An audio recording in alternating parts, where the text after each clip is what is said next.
Hey guys, it's Tori from Hats Tutors, and today we're going to be covering the derivative of the sine function from first principles. So we know that the derivative of the sine function is cosine of x. However, have you ever wondered how this comes to arise? Well, here we're going to derive this from first principles.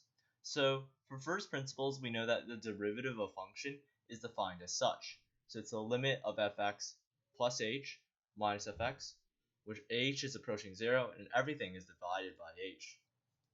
So here, let's plug in our sine function and let's start the derivation process. So from here, you can see that I use the compound angle formula in order to represent this as a product and a sum as such. So from here, we can see that by using the trigonometric identity, we can represent it as something else that's easier to work with. So here, I noticed that I can group the sine x with the sine x over here, and we can do maybe some factoring. So as you can see, I split it into as such. So we have using the limit rules and properties, we can divide it as such, and we can do the factoring. So after here, we do the factoring, and as you can see, we just factor out the sine x out of the cosine h minus 1, and we just add the same term over here.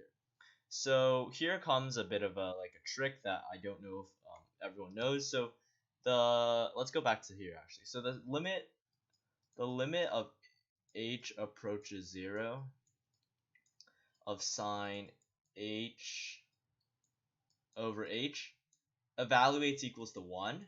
So if you don't know how this comes to rise, well, you could derive this using L'Hopital's rule, but in this case, we're just going to assume that's a given fact, so this does actually work like this.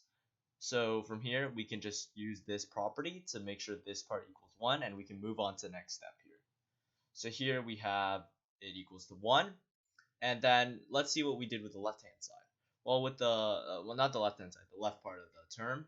So here we took out the sine x, so this we could treat as a constant, and we can take it out. And then we used the conjugate. So we conjugated the top, and we got something as such. We conjugated it, cosine h minus 1, cosine plus 1, h plus 1. So we conjugated it.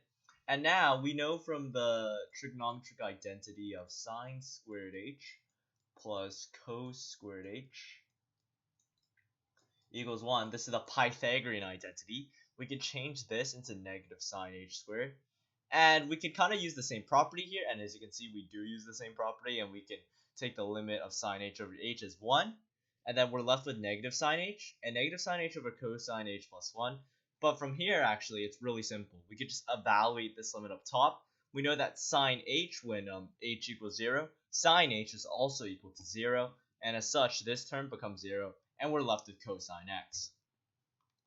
So, yep, this was the math shorts, and I hope you guys enjoyed. It was a really short one, but I do hope that you guys understand how the derivative of sine x comes from now, from first principles. Thank you for watching.